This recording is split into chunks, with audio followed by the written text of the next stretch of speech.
Hace años que soy historiador. Investigo, doy clases y seminarios. Sin embargo, hay veces que las preguntas más difíciles me las hacen en lugares insospechados. Desde que mi almacenero sabe a qué me dedico, mis compras se convirtieron en experiencias extrañas.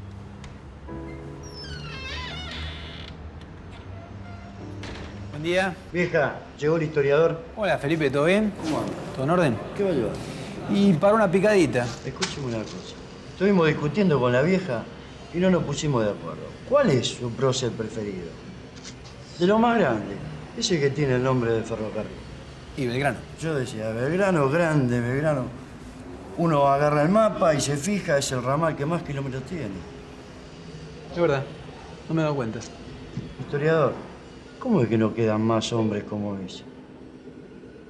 ¿Por qué dije Belgrano? Sin duda, Belgrano es uno de los héroes fundamentales de la historia argentina. Solo hay dos personajes que han recibido pocas críticas y han sido respetados por distintas corrientes de historiadores y por distintos sectores políticos a lo largo del siglo XX: San Martín y Belgrano. No solo un ferrocarril lleva su nombre, sino que en todo el país hay localidades, avenidas, calles y monumentos con su nombre. Entre las 7 figuras que se eligieron en la década de 1990 para ilustrar los billetes de pesos argentinos, uno de ellos es Belgrano. Solo hay 3 personajes cuya fecha de muerte marca un feriado nacional, y uno de ellos es Belgrano. Todos los argentinos y argentinas tienen alguna idea acerca de quién fue Manuel Belgrano.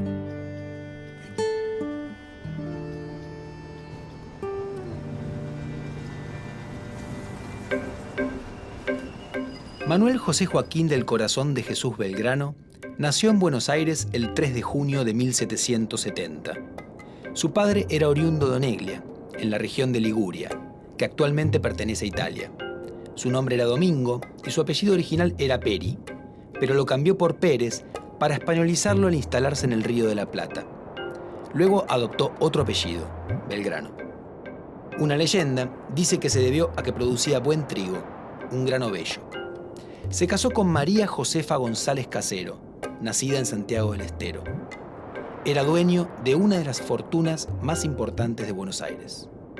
El joven Manuel estudió leyes en la Universidad de Salamanca, en España, algo reservado a gente muy pudiente en el Río de la Plata, donde la mayoría de los que cursaban estudios universitarios lo hacían en Córdoba, en Chuquisaca o en Santiago de Chile. Se interesó especialmente en la economía. Volvió a Buenos Aires en 1794, al ser nombrado secretario del Consulado de Comercio, cargo que ejerció hasta 1810.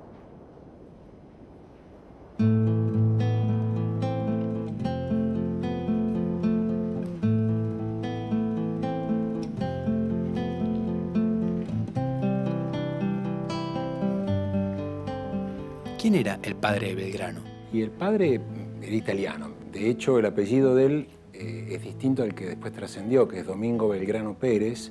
Y él en los 50 del siglo XVIII primero se va a España, desde donde consigue el permiso para venir a Buenos Aires, porque evidentemente en esa época no se podía viajar de un lado a otro libremente, y consigue el permiso y se instala en Buenos Aires en los 50. Y en realidad llega, aunque no era una familia totalmente humilde, digamos, llega un poco con una mano adelante y otra mano atrás, y empieza haciendo actividad comercial, pero en un nivel muy bajo, ¿no? Haciendo transacciones muy humildes, comprando y vendiendo algunas cosas en Buenos Aires. Pero bueno, lo cierto es que en unas pocas décadas termina convirtiéndose en uno de los comerciantes más ricos de Buenos Aires. En alguna época, un poco los historiadores o la gente en general creía que desde tiempos inmemoriales, la clase poderosa, digamos, el sector poderoso de Buenos Aires era un sector terrateniente. Y en realidad eso no es así. En el periodo colonial, los verdaderamente ricos de Buenos Aires eran comerciantes. Obviamente podían tener algo de intereses en el campo, como es el caso del papá de Belgrano, que como decía tenía una chacra, una estancia, pero eso era nada, el 2, 3, el 5% de su capital. El capital esencial de Belgrano estaba en el comercio. Eso, comprar esclavos, vender esclavos, comprar mercancías, traer plata, traer yerba del Paraguay y después llevar esa yerba del Paraguay al Potosí. El padre lo mandó a estudiar a España. Lo mandó a estudiar comercio, pero en realidad él no estudió comercio, estudió leyes. Por un lado defendían la idea de la ilustración, es decir, las luces, la importancia del conocimiento para mejorar la sociedad. Entonces, obviamente Belgrano, desde su función en el consulado, fue un gran defensor de la educación. La necesidad de crear escuelas de todo tipo para que la gente se forme. Para los que hacen agricultura aprendan a mejorar la agricultura que hacen, para los que hacen navegación aprendan cómo se mejoran los instrumentos de navegación, etcétera, etcétera. ¿Cómo recordás a Belgrano físicamente? Era de facciones muy delicadas, muy finas. Me imagino un tipo no muy alto, Hermoso, hermoso. no muy gordo, así. De pelo corto, por lo menos la figurita de Chicken. Tipo común, va. Belgrano, con la patillita, la naricita y algunos rulitos así, bien marcados acá. Con cara de buena persona. Como hombre era lindo.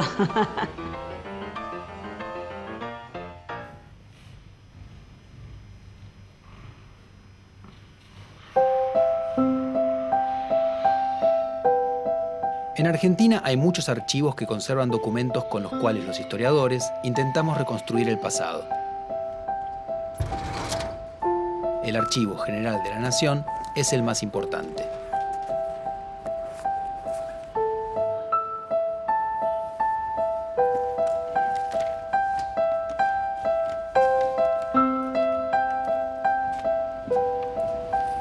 ¿Te pido esto?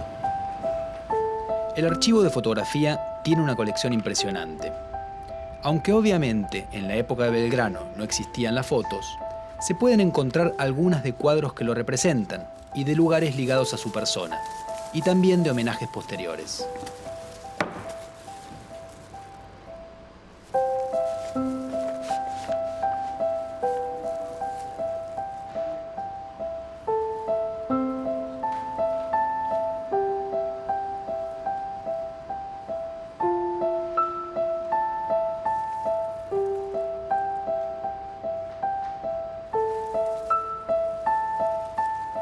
En el Departamento de Documentos Escritos se conservan varios legajos en los cuales hay información sobre Belgrano, en particular cartas que envió o recibió.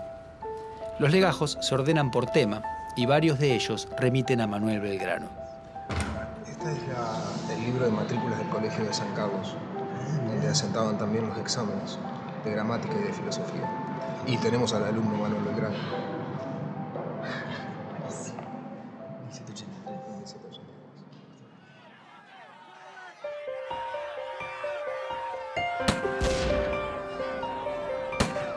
Cuando los ingleses se apoderaron de Buenos Aires en 1806, los miembros del consulado prestaron juramento de reconocimiento a la corona británica. Belgrano se negó y pasó a la banda oriental. Volvió a la ciudad después de la Reconquista y se incorporó a las milicias voluntarias que se formaron para enfrentar un posible nuevo ataque. Belgrano ingresó al cuerpo de patricios, que agrupaba a los nacidos en Buenos Aires, y fue elegido sargento mayor del regimiento. Los oficiales de patricios eran elegidos por la tropa, y en general los que fueron nombrados eran miembros de la élite de la ciudad. Belgrano cuenta en su autobiografía que hizo trampa en una elección para evitar que triunfaran los que él llamó dos hombres oscuros, es decir, de origen popular. Se entrenó en el manejo de las armas y estudió algunas claves de la vida militar. Al año siguiente participó en la defensa contra la segunda invasión inglesa. En mayo de 1810, Belgrano formó parte del grupo revolucionario y fue nombrado vocal de la primera junta. La junta decidió enviar a sus mejores tropas para hacerse obedecer en el interior y en el Alto Perú, donde estaba la ciudad de Potosí, que era la clave de la economía colonial porque de ahí se extraía la plata. Pero también decidió enviar una segunda expedición a Asunción del Paraguay, para obligarla a plegarse al movimiento revolucionario. El mando del pequeño ejército le fue otorgado a Belgrano, que no era un militar profesional, pero sí un revolucionario decidido. La precaria expedición fue derrotada y el Paraguay no aceptó más la preeminencia de Buenos Aires. Belgrano estaba ligado a los grupos morenistas, es decir, seguidores del pensamiento del fallecido Mariano Moreno, que impulsaban cambios importantes. Los que gobernaban cuando regresó a Buenos Aires eran sus rivales, los moderados saavedristas. Pero en septiembre de 1811, los saavedristas fueron removidos del gobierno y se nombró al primer triunvirato en lugar de la Junta. Este designó a Belgrano jefe de los patricios.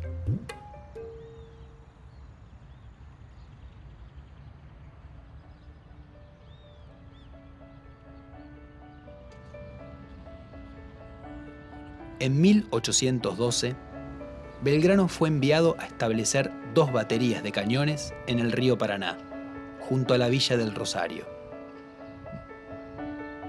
Allí enarboló por primera vez el estandarte que diseñó para sus tropas.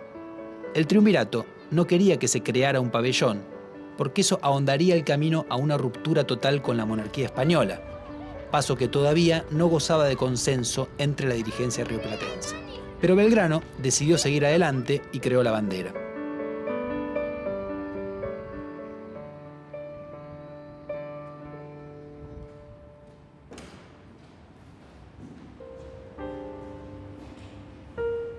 Excelentísimo señor, en este momento, que son las 6:30 de la tarde, se ha hecho la salva en la batería de la Independencia y quedo con la dotación competente para los 3 cañones que se han colocado, las municiones y la guarnición. He dispuesto para entusiasmar la tropa y estos habitantes que se formasen todas aquellas, y les hablé en los términos de la copia que acompaño.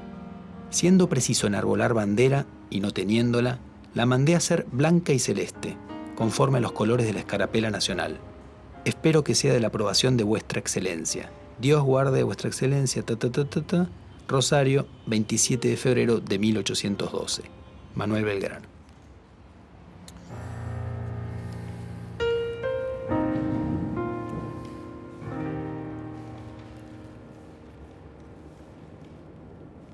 Los colores de la bandera, celeste y blanco, provienen de una orden que había fundado el rey Carlos III, el más importante de los Borbones españoles, en 1771.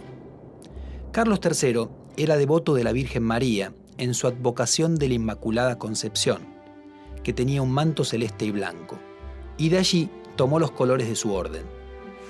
Belgrano adoptó entonces unos colores muy conocidos en los dominios españoles, y al hacerlo, evitaba además que se hablara de una ruptura total por parte de los revolucionarios, puesto que eran colores de la monarquía. Más tarde le agregaría un sol incaico, en amarillo. El sol era un símbolo americano en una divisa de origen europeo. ¿Qué significa la bandera para vos? Que representa la vida. La bandera tiene un significado, en general, inclusive los colores. A mí me encanta la bandera. El color celeste y blanco es el cielo, el corazón de uno. Uno lo lleva en el alma. Mirando el cielo ya es la bandera. Sí, me gustan más esos colores en el cielo que en la bandera, en realidad. Y la bandera representa al país. Un símbolo de unión. Hay gente que se siente más identificada, hay gente que se siente menos identificada. La amo. Este 20 de junio voy a sacar la bandera al balcón.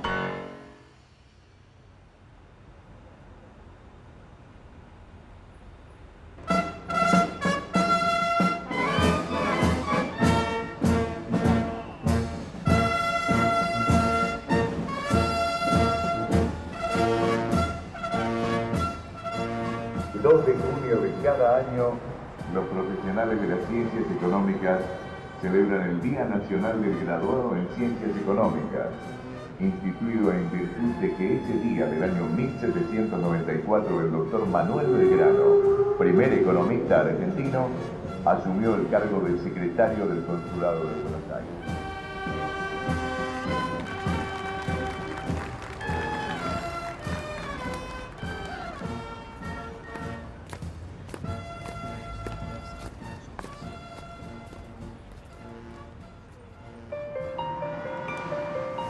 Manuel, ¿cuál es su relación de parentesco con Belgrano, el prócer?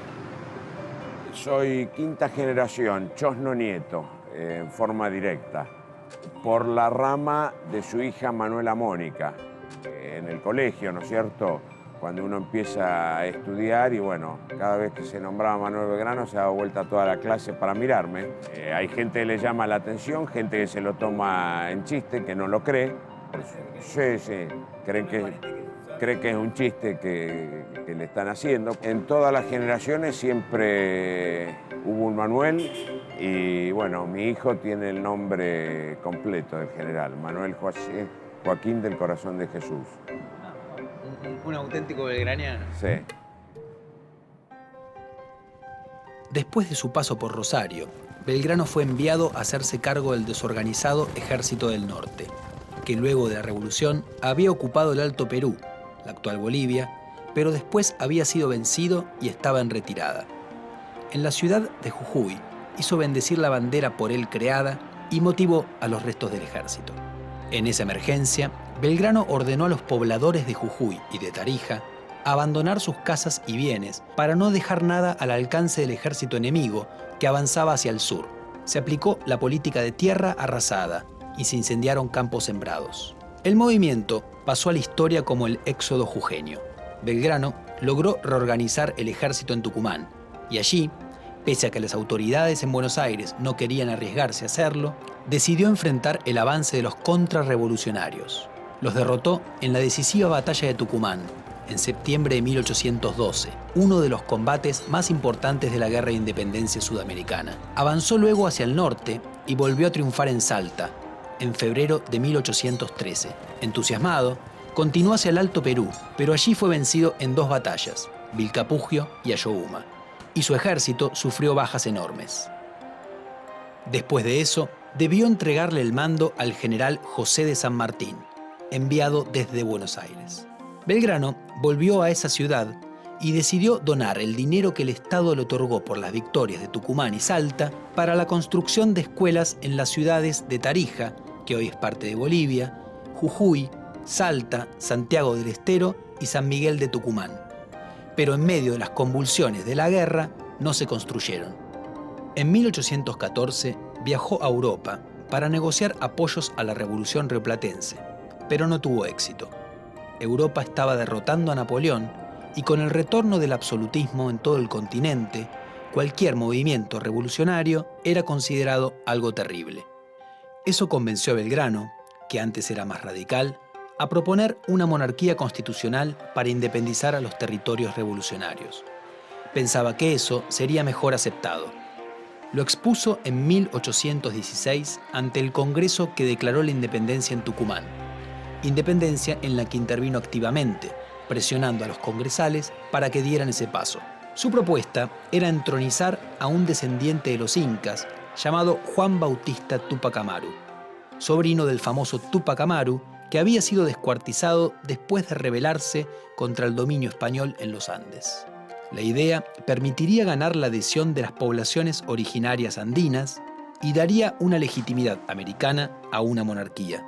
Sin embargo, su propuesta no tuvo ningún eco. Mientras San Martín preparaba su expedición a través de los Andes para atacar a los realistas que dominaban Chile y dejaba la frontera norte de las Provincias Unidas en custodia de las milicias y las tropas irregulares que dirigía Martín Miguel de Güemes, Belgrano se hizo cargo otra vez del muy disminuido Ejército del Norte, estacionado en San Miguel de Tucumán. De allí se marchó tras unos años, muy enfermo de hidropesía. Al pasar por Santiago del Estero, su antiguo subordinado Manuel Dorrego, quien culpaba a Belgrano por haber sido alejado del ejército, disfrazó a un loco de general e hizo que desfilara delante de la casa donde estaba Belgrano, para burlarse de él. Regresó a Buenos Aires sin dinero y murió pobre el 20 de junio de 1820. Como la provincia estaba atravesando una gran crisis política, casi nadie reparó en ese momento en su fallecimiento.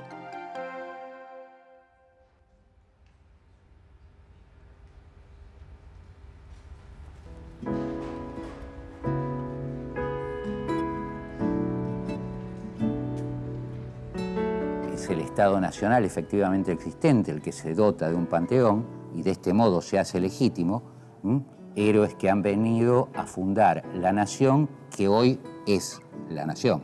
Los héroes aparecen en general y los miembros de los panteones revestidos de unas virtudes que son también las virtudes del presente, son las virtudes del capitalismo avanzado, son individuos que son austeros, que son capaces de cualquier sacrificio, que son, además, en un toque quizá más romántico, capaces de ejecutar acciones heroicas y dueños de un coraje sin par.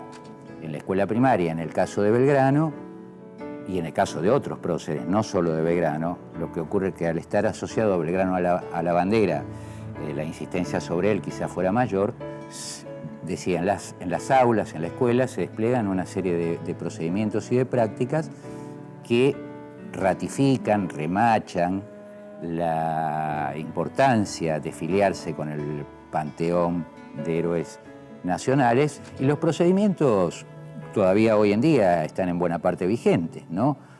Retratos de los próceres en las aulas, lecciones históricas, actos patrios, juramentos de lealtad a la bandera.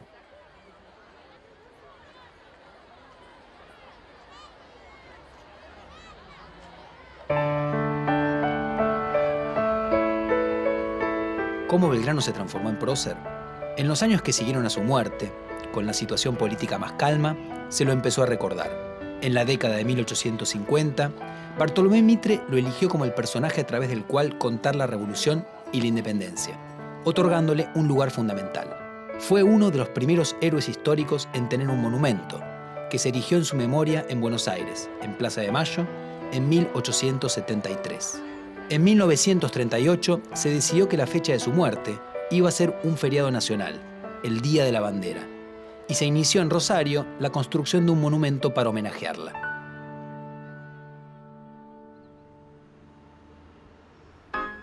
Si tuvieses a Belgrano enfrente, ¿qué le dirías?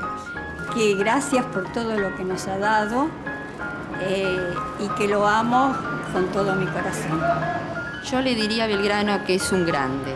No sé si le diría algo, hablaría. Que ya no hay personas que luchan por la patria. Y lo felicitaría. Si volviera a nacer, sería bárbaro.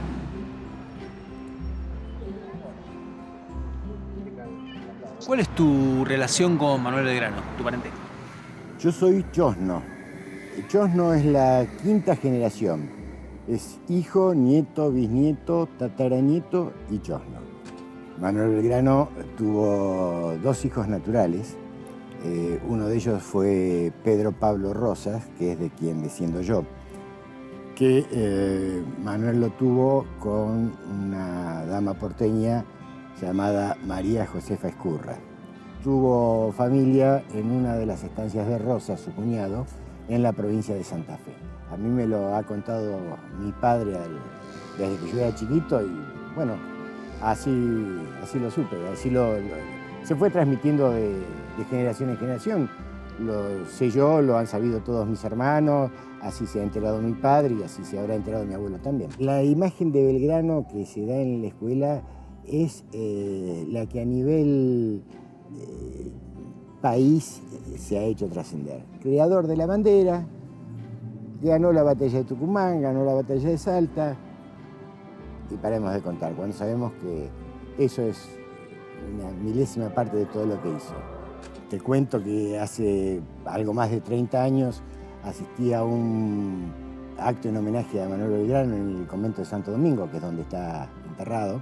En esa oportunidad me presentaron a quien era el presidente en ese entonces del instituto, un general retirado de la Nación, y cuando me presentaron como descendiente directo de Manuel Belgrano, dijo que eso era imposible porque todos sabíamos que Belgrano no había tenido hijos. Realmente indignado le dije, me extraña, general, que justamente usted pueda decir una cosa así. Entonces miró para todos lados como para que nadie lo escuchara, buscando un silencio cómplice, y me dijo, bueno, pero se imagina que esto no puede trascender, porque ¿cómo va a quedar la imagen del general? Y yo creo que ese es uno de los grandes errores que tiene nuestra historia. A la pregunta que me hizo mi almacenero sobre por qué ya no hay hombres como esos, una respuesta posible es que en todas las épocas hubo y habrá hombres y mujeres que protagonicen hechos destacables a favor del resto, sin llegar a convertirse en próceres. La construcción de próceres se debe a que en sus orígenes la nación necesitó mitos fundadores y encontró en algunos personajes muy destacados las figuras que precisaba para ocupar el bronce. ¡Ey, Felipe!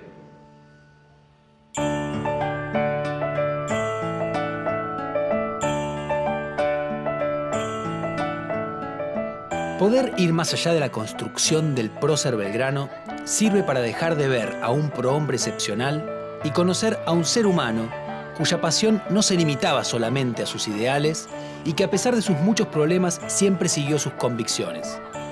El primero resulta inalcanzable e irrepetible, pero el segundo nos puede motivar para seguir las nuestras. Por volverse revolucionario, Belgrano dejó su promisoria carrera de lado y se dedicó de lleno a la causa en la que creía. Ese es el lado más importante de la figura de Belgrano. El hombre que se volcó activamente a conseguir una transformación de su realidad.